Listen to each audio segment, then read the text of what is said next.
Del despliegue a la infiltración, Estados Unidos activa fase secreta contra cárteles en Venezuela. De Caracas a Bogotá, la sombra del chavismo demuestra que ya no necesita pasaporte. Racionamiento económico, inflación como arma de poder. Cuando la censura se convierte en ley y la verdad en delito, hacer periodismo se convierte en una forma de luchar por la memoria y la justicia. Soy Génesis Pérez y sean todos bienvenidos a esta nueva emisión de Noticias Impacto Venezuela de hoy, jueves 16 de octubre. De inmediato comenzamos con lo más relevante. 8 semanas después de iniciar el despliegue naval en el Caribe, la coalición liderada por Estados Unidos redefine el equilibrio regional. Trump niega intenciones bélicas, pero una orden dada a la CIA de operar dentro de Venezuela marca un giro más peligroso, alineándose con las operaciones por tierra. Los detalles con María José Prado. La administración de Donald Trump habría autorizado a la CIA llevar a cabo acciones encubiertas en Venezuela como parte de las medidas contra el narcotráfico en el Caribe, intensificando una campaña contra el líder autoritario Nicolás Maduro, señalado como el cabecilla del Cártel de los Soles. Todo ocurre mientras han pasado 8 semanas desde que Estados Unidos comenzó con presencia militar en el Caribe. Hoy, el despliegue incluye la instalación de radares TPS-78 en Granada, una isla ubicada frente a Venezuela como parte de la ofensiva regional contra cárteles y grupos extremistas vinculados al régimen chavista. El jefe del Comando Sur, almirante Alvin Halsey, visitó recientemente la zona en una misión que podría buscar consolidar una red hemisférica de vigilancia. Why did you authorize the CIA to go into Venezuela? And is there more information you can share about these strikes on the alleged Well, I can't do drug busts in that, the but Caribbean? I authorized for 2 reasons, really. Number one, they have emptied their prisons into the United States of America. They came in through the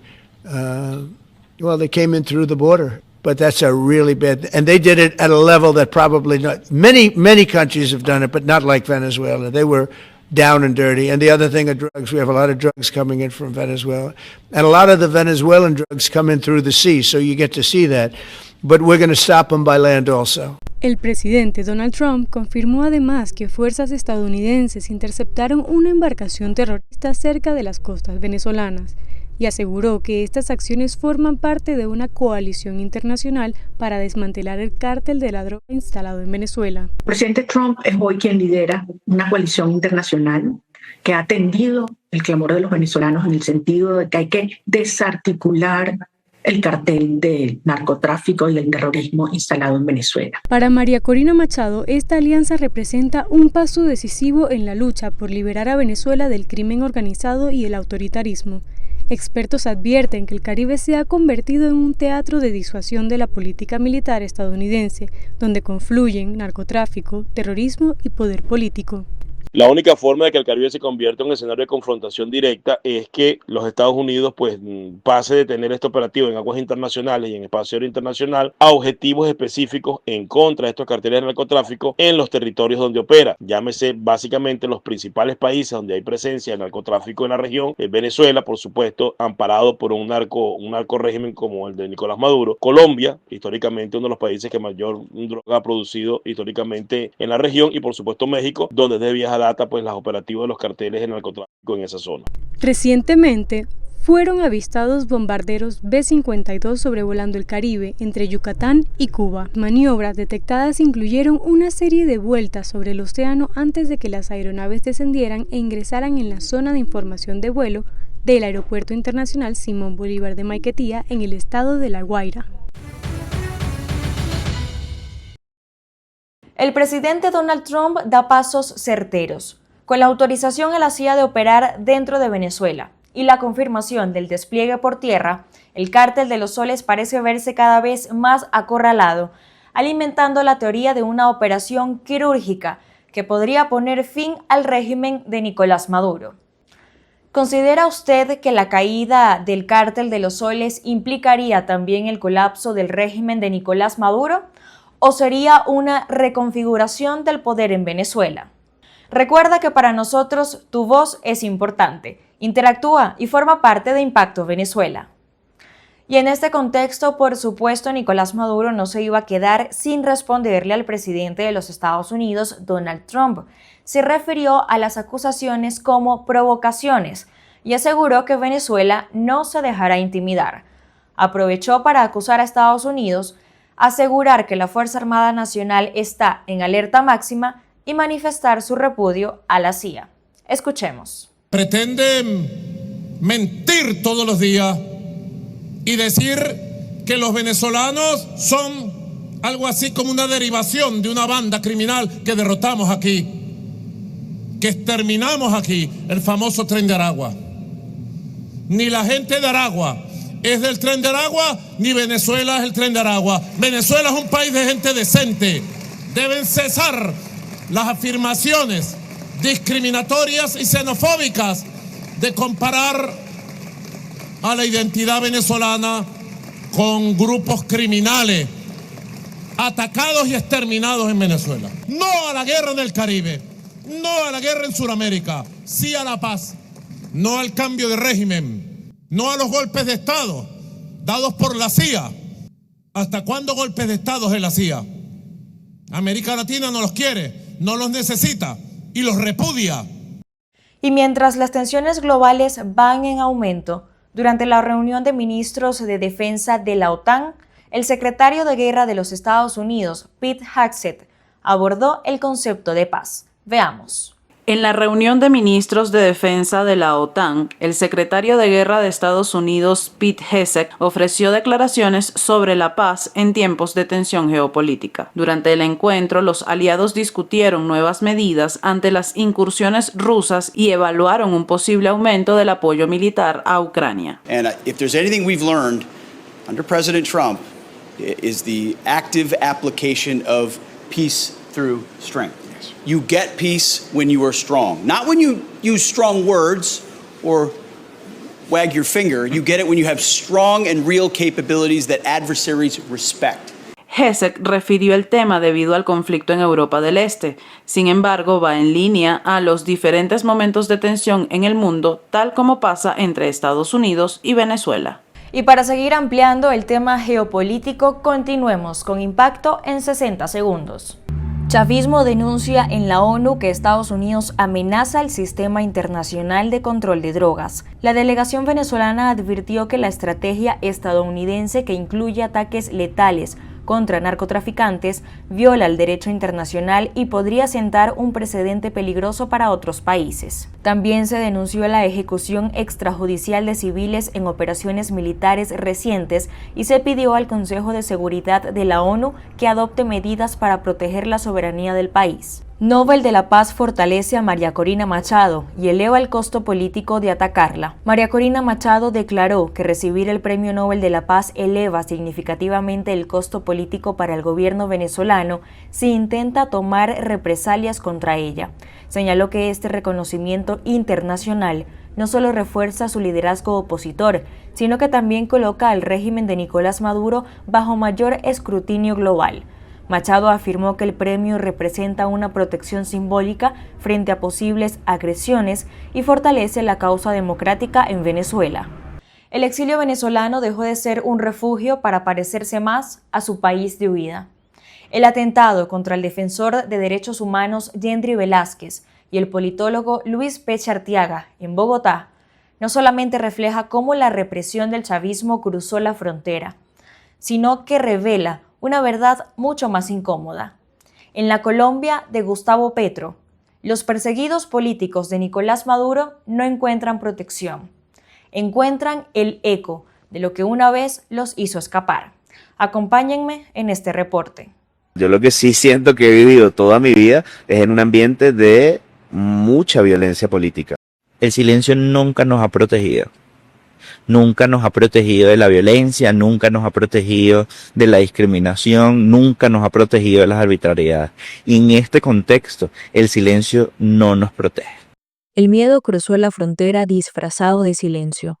Bogotá, que alguna vez fue sinónimo de refugio para los perseguidos venezolanos, se ha convertido en el escenario donde la represión chavista demostró que ya no necesita pasaporte. 3 sicarios dispararon más de 10 veces contra el activista Yendri Velázquez y el politólogo Luis Peche Arteaga frente a su residencia. Los dos sobrevivieron, pero lo que no sobrevivió fue la sensación de seguridad del exilio. Peche lo resumió en una frase que hoy resuena como advertencia: hacer política o defender derechos humanos puede ser causa de asesinato. No fue un hecho aislado, sino un mensaje. La violencia del chavismo puede alcanzar a sus detractores donde sea. Organizaciones de derechos humanos confirman el patrón. Según el informe Venezuela, defender derechos humanos entre la represión y el exilio, el ataque replica el modelo de persecución transnacional que ya cobró la vida del militar Ronald Ojeda en Chile. Los exiliados lo saben, pero además del miedo hay otro enemigo más silencioso: la desprotección. Desde el año pasado hay informes, hay reportes que mencionan esta situación y lo que no queríamos que pasara y está pasando en Colombia, porque todo indicaba que cosas como estas iban a pasar. Un nuevo informe de Provea y la UCAP advierte que miles de venezolanos viven en un limbo legal en Colombia. El gobierno de Gustavo Petro eliminó la gerencia de fronteras y el registro único de migrantes, debilitando la política de acogida y dejando a los perseguidos sin mecanismos efectivos de refugio. No hay manera de sentirse del todo tranquilo con un presidente o en un gobierno en el que, pues, tiene, ni siquiera la forma de decirlo es buenas relaciones, o sea, tiene mucha cercanía con el régimen. Eso por un lado. Entonces eso no nos deja tranquilos. María Corina Machado fue más contundente. No hay ni un solo venezolano seguro mientras esta tiranía criminal esté allí. La líder opositora y Nobel de la Paz 2025 reveló que junto a Edmundo González ha pedido medidas urgentes de protección a las autoridades colombianas y a misiones diplomáticas. Mientras tanto, en Colombia crece la sombra de la indiferencia. Los refugiados temen, denuncian que son vigilados y sienten que el Estado que prometió amparo les ha dado la espalda. La activista venezolana Ana Karina García, directora de la Fundación Juntos Se Puede, denunció que su asistente fue interceptada y agredida por 2 hombres con acento venezolano. También alertó que una camioneta con placas venezolanas ha estado vigilando la fundación y su vivienda. García pidió protección a la Defensoría, la Cancillería y al gobierno colombiano. El mensaje es claro: el exilio ya no es refugio, es territorio vulnerable. La represión aprendió a cruzar los Andes y detrás de ella avanza el miedo, sigiloso, sin uniforme y sin bandera. Génesis Pérez para Impacto Venezuela. En Venezuela la crisis ya no es por la escasez, sino por los precios que hacen inaccesibles la adquisición de enseres y servicios. El dólar oficial rompe la barrera de los 200 bolívares y con él una nueva fase de asfixia económica que afecta a millones de ciudadanos. ¿Está el régimen apostando por una nueva medida de control de la pobreza? Catherine García con los detalles. En Venezuela la escasez ya no se refleja en anaqueles vacíos, sino en bolsillos pulverizados. El dólar oficial se ubica en 201 bolívares con 46 céntimos y el euro en 234, marcando un nuevo umbral de presión económica para el ciudadano común. Aunque los productos básicos están disponibles, sus precios cambian hasta 2 veces al día, ajustándose a una tasa de cambio que se dispara bajo la sombra del Banco Central de Venezuela y precios paralelos que se ven sobre los 20 puntos. La inflación dejó de ser una cifra abstracta.